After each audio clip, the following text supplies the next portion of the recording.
Welcome to the Uncanny Valley podcast, where we take a closer look at the unsettling truths hidden sometimes right there in the familiar. For you, the listener, today we're diving into something really special. We're exploring Nathaniel Hawthorne's classic, The Scarlet Letter.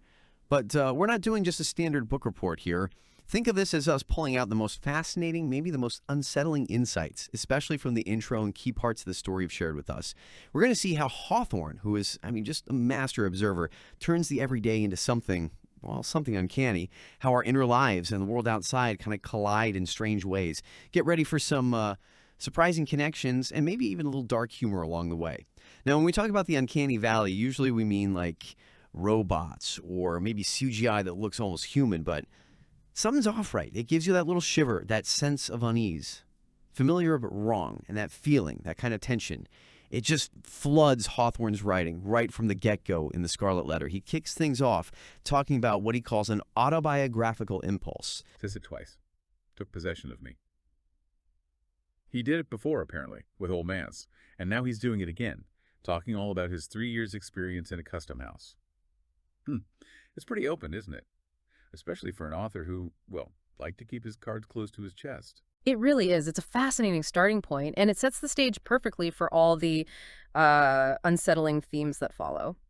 Here's Hawthorne, this typically reserved guy, and he's openly grappling with this need to share really personal stuff about his job, his life. He even kind of wonders why he's bothering, admits it might have been wholly omitted without loss to the public. Right, or detriment to the book, he says. Exactly. But still, he feels he has to seize the public by the button, as he puts it, tell this story. So it's not just him sharing details. It feels more like a compulsion, this strange pull to talk about the mundane, the bureaucratic stuff, even while he says very clearly he wants to keep the inmost me behind its veil. That tension again. Precisely. Yeah. That push and pull, wanting connection but needing privacy, that's kind of uncanny in itself, isn't it? Yeah. How he approaches the whole act of writing, he's showing us something personal, but almost clinically, like he's observing himself from afar. Yeah, that's a really interesting way to put it. This author wrestling with himself, privacy versus publicity, and that same kind of ambivalence, maybe? It seems to color how he talks about his hometown, Salem. He describes it with this mix of, affection, but also some pretty harsh honesty. Paints this picture of, melancholy, Right. decay, a dilapidated wharf, these decayed wooden warehouses, hardly any commercial life. Quite the come down from its bustling past, like the town itself is sort of fading, a ghost. Exactly. And if you think about the uncanny, it often involves the familiar turning strange or declining in unsettling ways. That's Salem here. Hawthorne pulls no punches. He talks about its flat, unvaried surface, its irregularity, which is neither picturesque nor quaint, but only tame, that long and lazy street. Ouch. He even says loving it is like loving a disarranged checkerboard. He does. It's brutal. It's not a place you'd fall in love with for its looks or charm. And yet, despite all that, he admits he has this deep, unbreakable affection for it.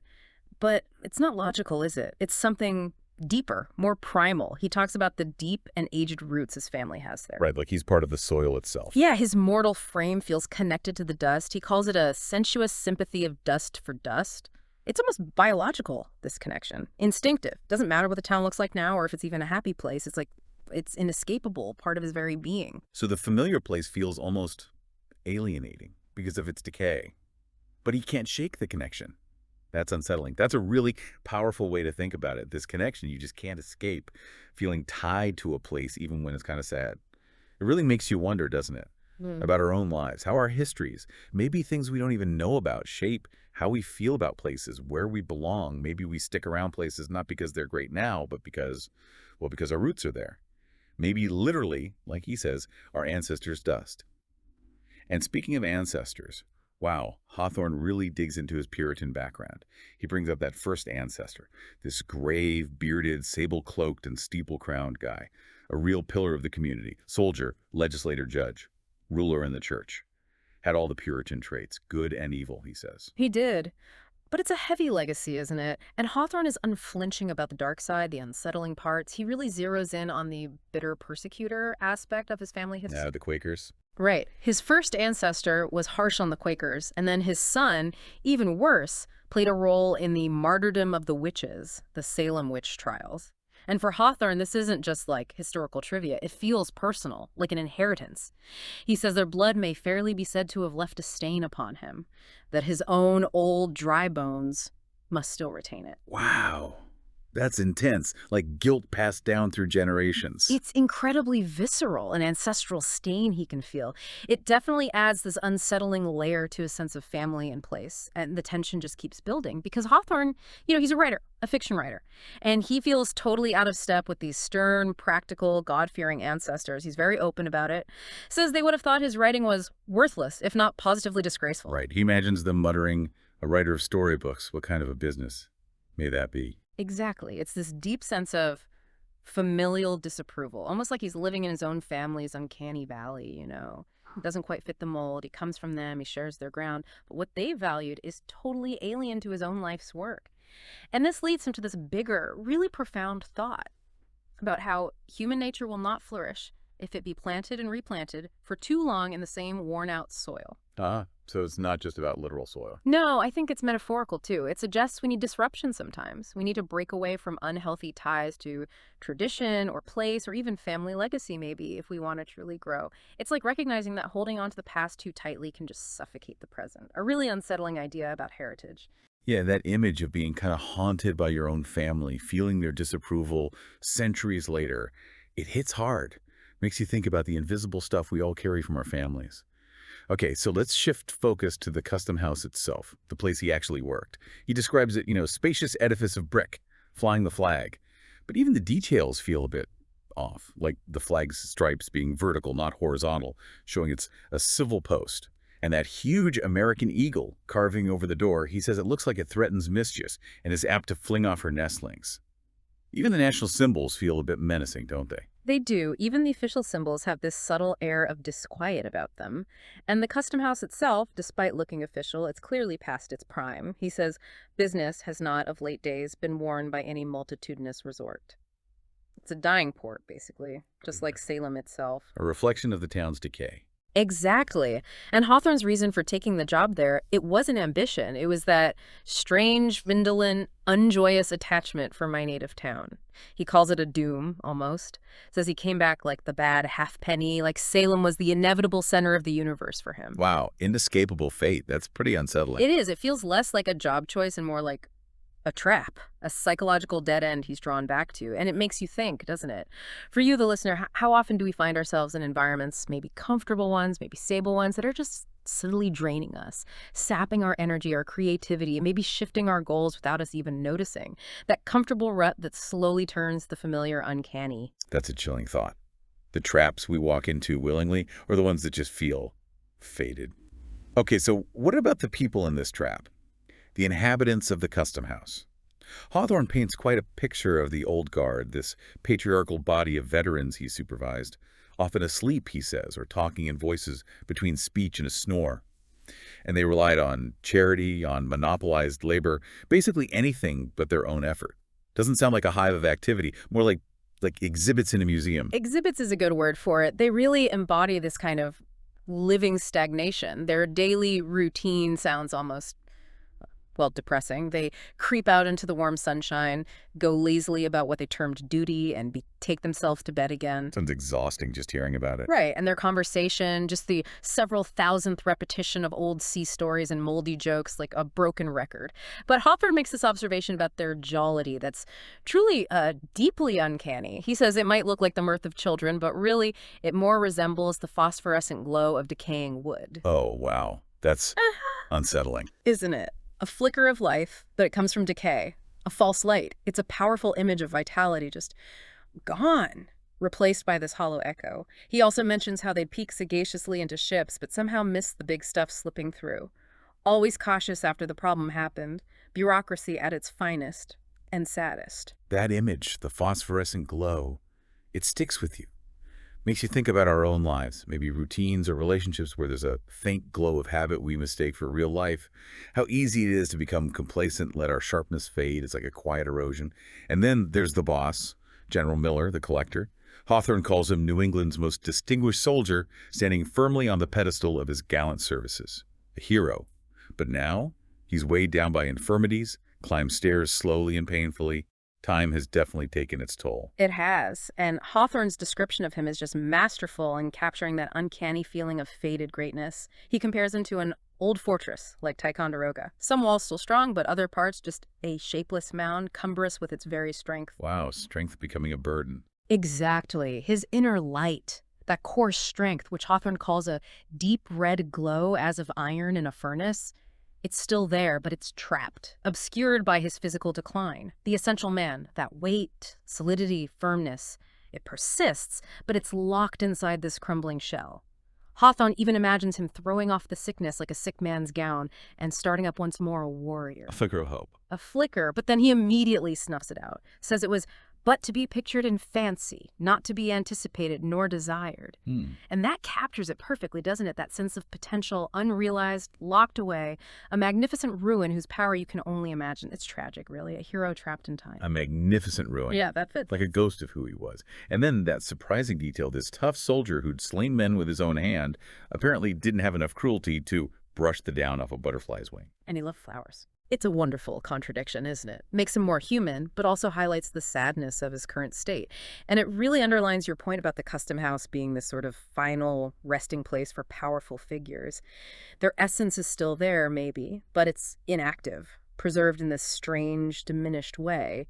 It makes you think, for you, the listener, how environments can just subtly reshape even the most dynamic people into echoes. Maybe without them even seeing it happen, that slow erosion again. And if General Miller's an echo, then the permanent inspector. Well, he's something else entirely. Maybe the most unsettling character study of all. Hawthorne calls him the father of the custom house, a legitimate son of the revenue system, born in the purple. That signals something unique right from the start. Oh, absolutely. This is where Hawthorne's observation goes into truly chilling territory. It pushes right up against what we think of as human. His analysis of this inspector is almost surgical, cold. He says, looking at him merely as an animal, and there was very little else to look at, he was a most satisfactory object because he was so healthy. Oh, wow. As an animal. Exactly. And then comes the kicker. He had a moderate proportion of intellect and the very trifling admixture of moral and spiritual ingredients. Just enough, Hawthorne says, to keep the old gentleman from walking on all fours. Good grief. That's harsh. It's devastating. He concludes the man had no soul, no heart, no mind, nothing but instincts. But here's the truly uncanny part. So cunningly had the few materials been put together that there was no painful perception of deficiency. He worked perfectly, and this life of doing nothing, it didn't harm him morally because, well, there was no moral depth to harm. So he's perfectly adapted to emptiness. Perfectly. Like a well-oiled machine, almost inhuman, an automaton. He could remember good dinners vividly, but major life events, historical shifts, even the deaths of his 20 children and 3 wives. Just a brief sigh. 20 children. And just a sigh. Unbelievable, isn't it? This total lack of inner life, of struggle, it makes him utterly unsettling. A human shape, but empty inside. Functional, yet chilling. And it raises that really provocative thought for you, the listener. Is there a weird kind of happiness in that state? Freedom, maybe? If you lack the depth to feel pain or moral conflict, are you better off? It's a deeply uncomfortable question about what makes us human. A profoundly uncomfortable question. Makes you reevaluate what human even means. But, okay, in total contrast to these figures stuck in time, Hawthorne does meet someone competent. The man of business. Described as prompt, acute, clear-minded. Sounds like a welcome change in the custom house air. He really is. He's the exception that proves the rule, highlighting just how stagnant everything else is. This guy was thoroughly adapted to his job, the mainspring keeping things moving, could make the incomprehensible as clear as daylight instantly. So competent. But is there anything unsettling about him? Well, maybe subtly. His competence is almost too perfect. His integrity was perfect, Hawthorne says, but it was a law of nature with him rather than a choice or a principle.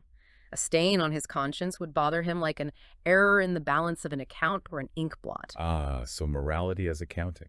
Kind of, yeah. It's efficient, flawless, but maybe a little mechanistic, almost inhuman in its perfection, lacking that messy human element of wrestling with choices. It's another kind of subtle unease. Makes you think, for the listener, how do we spot real competence? And can perfect efficiency without that deeper moral struggle become unsettling in its own way? Interesting point about perfection itself feeling off. So what does all this mean for Hawthorne himself, stuck in this strange place with these characters? He ends up getting kicked out, right? Political changes, the exterminating angel of the new party comes through. Right, and that upheaval, that firing, becomes this crucial turning point for him. It forces him back to his real work. He talks about having these really mixed feelings. He was getting melancholy and restless, afraid he'd end up like the old inspector, just, existing, losing his mind and soul. But at the same time, he questioned how long he could stay and still go forth a man. It was a trap he partly recognized. And being at the mercy of politics must have felt weird, too. Definitely. He called it a strange experience, being controlled by people who neither love nor understand him. He saw the bloodthirstiness of the winning party, even used the metaphor of the guillotine, a sense of real danger almost. But here's the key thing, the big takeaway. He eventually decides getting fired was for the best. It jolted him back to writing. His imagination, which he said was like a tarnished mirror in the custom house, only reflecting dimly, it was suddenly clear again, polished by the shock. So the custom house atmosphere really was stifling him. Absolutely. It was so little adapted to the delicate harvest of fancy and sensibility. He needed to get out to create. He even calls his writings from this period, including this introduction, the posthumous papers of a decapitated surveyor. Wow. Decapitated. Yeah. Stark image. Isn't it? It's like a symbolic death leading to this vibrant artistic rebirth, a necessary, painful cleansing that set his creativity free. That sudden forced change, unsettling as it was, saved him. And from that rebirth, that symbolic beheading, we get to the actual discovery that sparks the novel. He finds something truly uncanny one idle and rainy day, just poking and burrowing in the rubbish upstairs in the custom house. Finds a small package, carefully done up in ancient yellow parchment.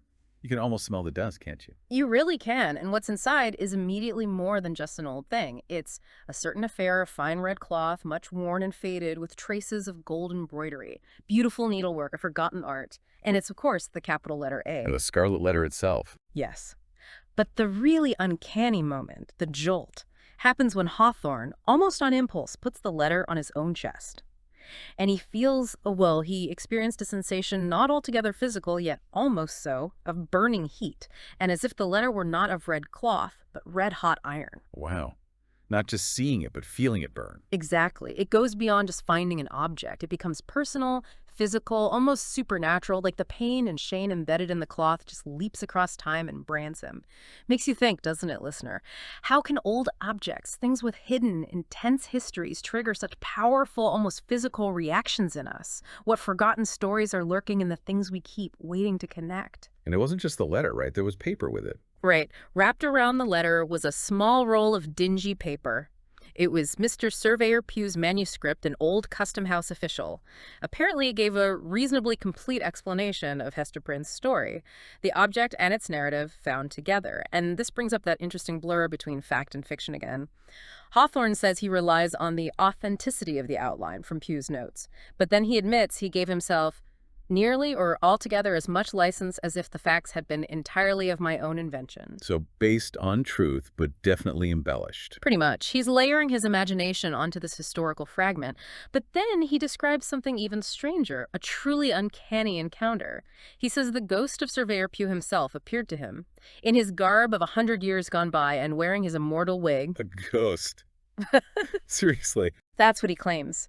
This spectral figure gives him the letter and manuscript and tells him, basically orders him, to share this moldy and moth-eaten story with the public. It's the classic uncanny experience, isn't it? The past returning, animated but spectral, demanding to be heard. It shows how history, even buried history, keeps pushing, needing its story told, especially through someone sensitive like Hawthorne, a conversation across the centuries. Okay, so armed with the ghost command in this burning symbol, we finally enter the main story. Starting with Hester Prynne's public humiliation. She comes out of prison into the marketplace, faces this crowd of grim Puritans, bearded men in sad-colored garments, and women described as having a coarser fiber, bolder speech. A scene set up for maximum shame. It is, and Hawthorne uses this moment brilliantly to show the unsettling paradox that is Hester. Despite the grim crowd, the beadle yelling, "Show your Scarlet Letter," Hester herself is, stunning. Tall, with a figure of perfect elegance, beautiful dark hair, dark eyes. And the letter itself, it's not just slapped on, is it? Not at all. That's the crucial detail. It's fine red cloth surrounded with elaborate embroidery and fantastic flourishes of gold thread. It's artistically done, he says, with a splendor fitting the time. And the deep irony, the uncanny beauty of it, is that her own beauty shone out and made a halo of the misfortune and ignominy. Wow. So the mark of shame becomes almost beautiful, draws attention to her beauty. Exactly. It's the striking contrast. The thing meant to shame her becomes this strangely compelling artistic statement on her chest. And the crowd's reaction is mixed too, which adds to the unease. Some call her a brazen hussy, but others notice her skill with the needle, standing there on the pillory, that miserable eminence that should have broken her. But instead, this public shaming, this attempt to crush her, somehow reveals this unexpected strength, this dignity. Her response isn't quiet submission. It's this fierce, unsettling endurance that almost elevates her above the crowd. It turns the familiar act of shaming into something strangely powerful, heroic almost. After that ordeal, her life doesn't get easier. He says the more real torture was just living with it day to day, the unattended footsteps after prison. And she chooses to stay in Salem. Feels compelled, like it's fatality, something irresistible and inevitable.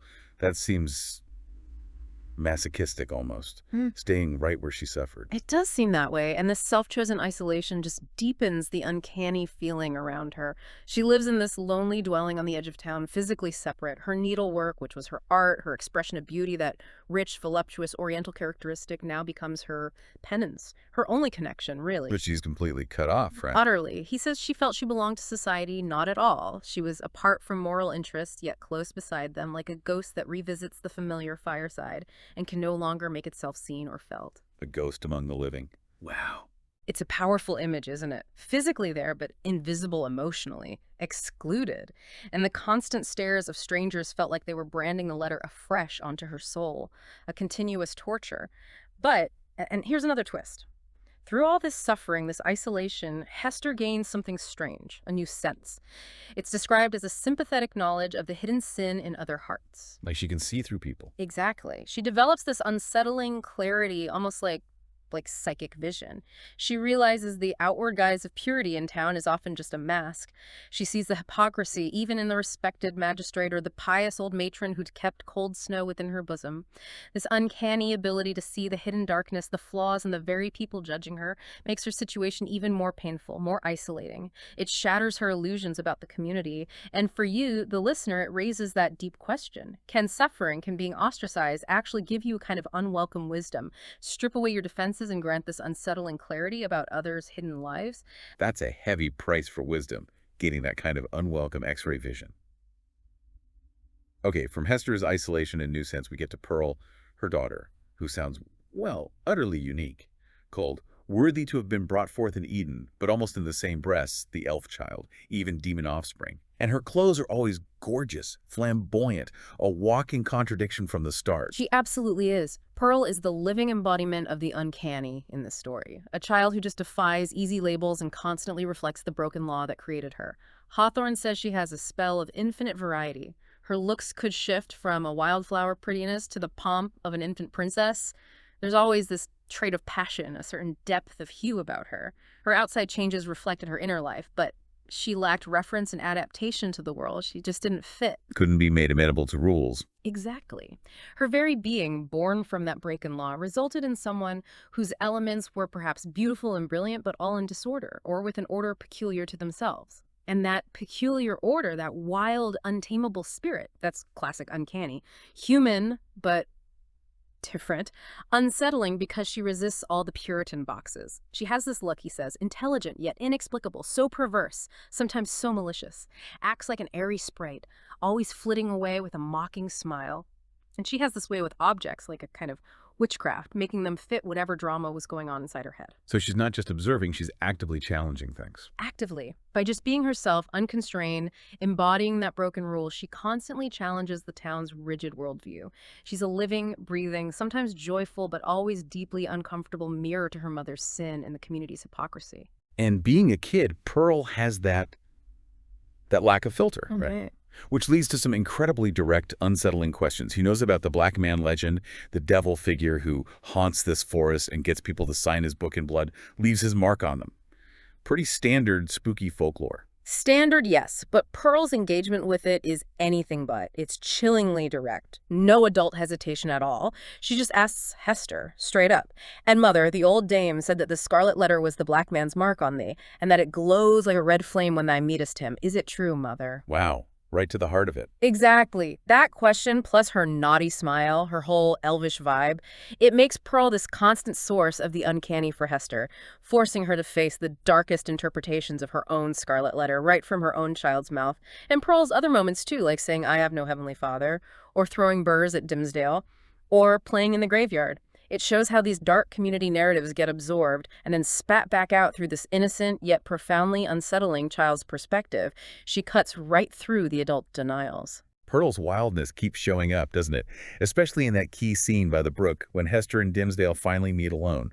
Pearl just stands on the other side, refusing to cross, until Hester puts the Scarlet Letter back on her dress, points her finger, has this singular air of authority, like the child is suddenly in charge. She is, and the setting itself, the brook, becomes almost alive, uncanny. It's described as this melancholy babble, like a lonely child. It holds mystery, whispers tales out of the old forest.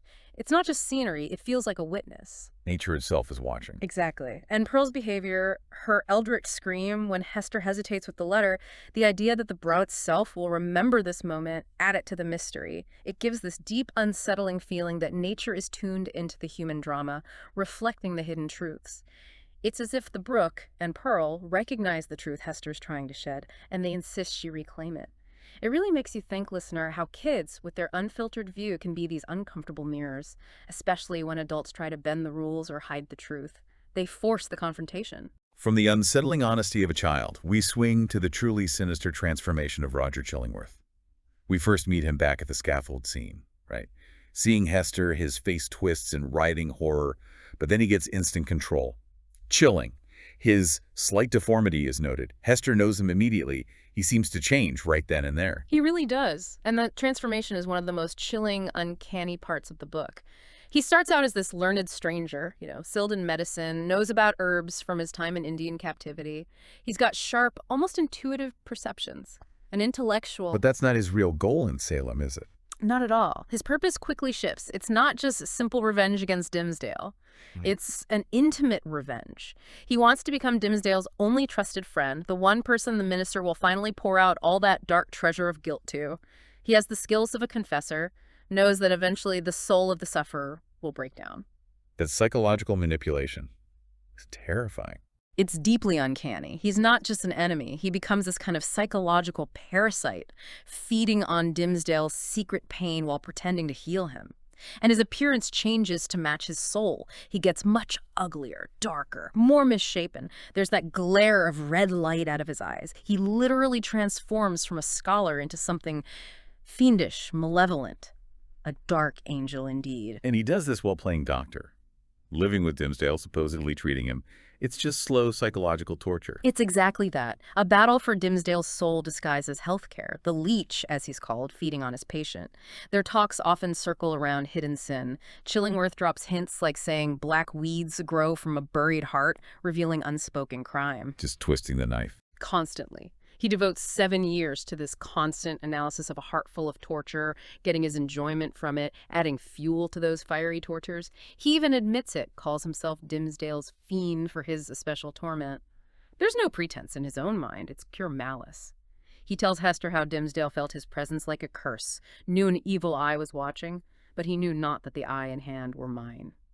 The narrator even catches a glimpse of Chillingworth's true moral aspect in one unguarded moment, recognizing the monster he'd become. And it makes you shudder, listener. What happens when someone dedicates their whole being to destroying another person psychologically? How do secrets make us vulnerable to this kind of violation? It's a terrifying look at depravity. Truly terrifying. Which brings us finally to Arthur Dimmesdale himself, the man carrying all that hidden agony beneath his saintly exterior.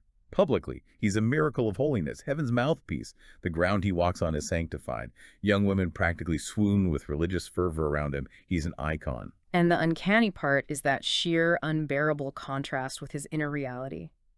The agony with which this public veneration tortured him. The more they adored him, the worse he felt. He'd try to confess vaguely from the pulpit, hint at his own sinfulness. But it backfired, right? Completely. The people just revered him more, saw it as proof of his incredible humility, his saintliness. He'd spoken the very truth and transformed it into the veriest falsehood. Wow. Truth becoming a lie, that's deeply unsettling. It is. It traps him further in his own hypocrisy. And you see it physically. He gets emaciated, always has that hand over his heart. His body is betraying his secret. He holds these agonizing vigils, his mind reeling, seeing visions, diabolic shapes, shining angels, a constant internal war. He's hounded by remorse, but always paralyzed by cowardice, which stops him from truly confessing. Remember his scream from the scaffold at night? Mistress Hibbins thought it was devils. It blurs the line between his psychological pain and something darker, more supernatural. It really makes you ask, listener, what happens when you can't align who you are inside with who people think you are? How does that disconnect destroy you? And how does a society's need for heroes blind them to the real person? It's a tragic spiral. But then, things shift after he meets Hester in the forest. It sparks this huge revolution in him. He walks back to town feeling different, energized almost. Wild, like something broke loose inside. Broke loose is right. Or maybe Pandora's box just flew open, because Yeah. this revolution leads to these incredibly strange, unsettling temptations, almost demonic. What kind of temptation? On his way back, he suddenly feels urges to do shocking things. Whisper blasphemy about the soul's immortality to a church elder. Plant a germ of evil in a young girl's mind. Teach wicked words to little kids. Share dirty jokes with a sailor. Whoa, that's not very saintly. Not at all. It's like a total change of dynasty and moral code inside him. A complete breakdown of his controlled self, plunging him into this uncanny moral chaos where everything's inverted. It's as if glimpsing freedom from guilt briefly makes him want total abandon. And then he runs into Mistress Hibbins, the witch figure, who hints they share a secret, implies he's been meeting the devil in the forest too. So he really feels like he's lost it. Completely. He asks himself, am I mad? Or am I given over utterly to the fiend? Did I make a contract with him? It shows how suppressing truth, that intense inner conflict, can just erupt in these bizarre, frightening ways, making you feel alien to yourself. And all this internal chaos builds towards the Election Day sermon, the big public events, a festal season, music, processions. Dimmesdale is at the absolute peak of his public acclaim, apotheosized by everyone, his highest moment. And it's right there, at that absolute zenith of public worship, that the hidden, uncanny truth finally explodes into view. The sermon itself is powerful, almost prophetic. He talks about a glorious future for the colony, but underneath there's this deep, sad undertone of pathos, this cry of pain. His own guilt fuels his eloquence, ironically making him seem even holier And then the confession.